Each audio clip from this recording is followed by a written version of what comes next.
नमस्कार।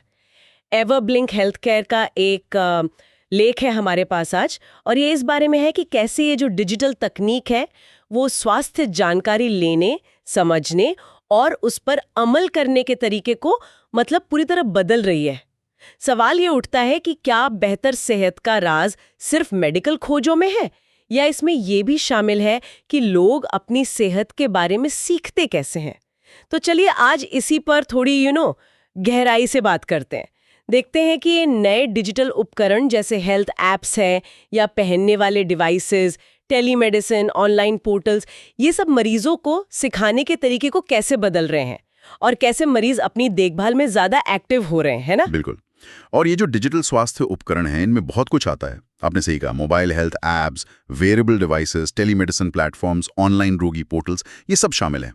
इनका सबसे बड़ा फायदा ये है कि मरीजों को भरोसेमंद स्वास्थ्य जानकारी और व्यक्तिगत मदद तक पहुंच बहुत आसान हो जाती है। हाँ, पहुंच तो है, लेकिन ये रोगी शिक्षा मतलब पेशेंट एजुकेशन, ये इतना जरूरी क्यों है? देखिए, ये सिर्फ जानकारी देना भर नहीं है।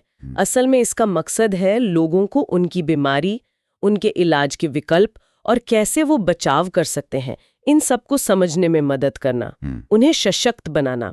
जब मरीज बेहतर जानते हैं तो जाहिर है वो इलाज को ठीक से फॉलो करेंगे, अपनी देखभाल की जिम्मेदारी लेंगे और सोच समझकर फैसले कर पाएंगे।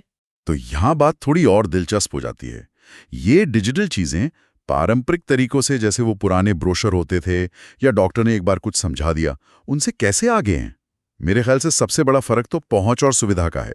जानकारी कभी भी कहीं भी। हाँ बिल्कुल, पहुंच और सुविधा ये तो है ही, लेकिन बात यहीं खत्म नहीं होती। अच्छा, और क्या है? और है पर्सनलाइजेशन। अच्छा, मतलब व्यक्तिगत जरूरतों के हिसाब से जानकारी देना। पर्सनलाइजेशन। हाँ, थोड़ा और बताएंगे इसके बारे में, ये कैसे होता है? हाँ, तो जैसे डिवाइस से डेटा मिला या मरीज के मेडिकल रिकॉर्ड से जानकारी ली और उसके आधार पर ऐप या पोर्टल ने कंटेंट को कस्टमाइज कर दिया। मान लीजिए किसी को डायबिटीज है, तो ऐप सिर्फ जनरल सलाह नहीं देगा, बल्कि उनके शुगर लेवल के हिसाब से बताएगा कि क्या खाएं, कब एक्सरसाइज करें, या शायद एक वर्चुअल माहौल में प्रैक्टिस करने का मौका दे, जैसे खाने के विकल्प चुनना या दवा का शेड्यूल एडजस्ट करना। अरे वाह, ये तो बहुत ही आकर्षक है।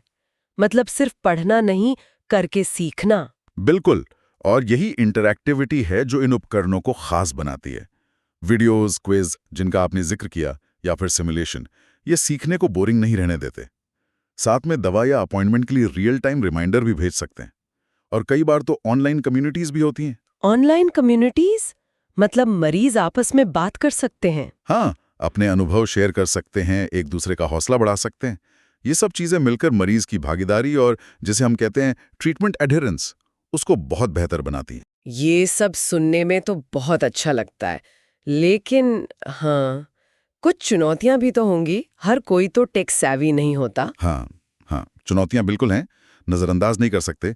एक तो है डिजिटल साक्षरता का अंतर, मतलब सबको तकनीक इस्तेमाल करनी नहीं आती। फिर भाषा की बाधाएं हैं, और ये सुनिश्चित करना कि सबके पास डिवाइस हो, इंटरनेट हो, ये भी एक मसला है। सही बात है। और हाँ, डेटा गोपनीयता और सुरक्षा, ये हमेशा एक बड़ा सवाल रहता है। जानकारी सुरक्षित कैसे रहे? और एक और अहम बात, ये डिजिटल उपकरण डॉक्टर से मिलने का विकल्प नहीं है, ये उसके पूरक हैं, सहायक हैं। वो आमने सामने वाली देखभाल और वर्चुअल देखभाल में एक संतुलन बनाना बहुत जरूरी है। संतुलन जरूरी है। और भविष्य को देखें तो क्या एआई और वीआर जैसी चीजें इसे और बेहतर बना सकती हैं? बिल्कुल, भविष्य में काफी संभावनाएं हैं। आर्टिफिशियल इंटेलिजेंस यानी एआई और वर्चुअल रियलिटी वीआर, ये रोगी शिक्षा को और ज्यादा व्यक्तिगत और समझने में आसान बना सकते हैं। सोचिए, एआई बहुत सारे डेटा को एनालाइज करके बिल्कुल सटीक पर्सनलाइज्ड सलाह दे सकता है, शायद बीमारी के पैटर्न को पहले ही पकड़ ले। और वीआर, वो तो कमाल कर सकता है, जैसे कोई जटिल सर्जरी होनी है तो उसे 3D में समझना, या शरीर कैसे काम करता है उसे विजुअलाइज करना। हाँ, ये तो सीखने का पूरा अनुभव ही बदल देगा। संक्षेप में कहूं तो एवरब्लिंक हेल्थ केयर का ये जो विश्लेषण है, वो यही दिखाता है कि डिजिटल स्वास्थ्य उपकरण रोगी शिक्षा को पूरी तरह बदल रहे हैं।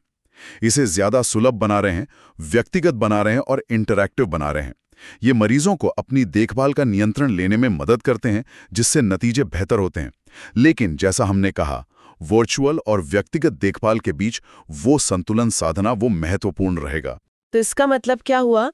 हमने देखा कि तकनीक जानकारी पहुंचाने में क्रांति ला रही है, ये तो साफ है। लेकिन क्या अगला कदम सिर्फ जानकारी देना ही है, या फिर हम तकनीक का इस्तेमाल मरीजों और डॉक्टरों के बीच एक गहरा विश्वास और साझेदारी बनाने के लिए भी कर सकते हैं, ताकि लोग अपनी स्वास्थ्य यात्रा में सिर्फ सूचित ही नहीं बल्कि सच में सशक्त महसूस करें? ये सोचने वाली बात है।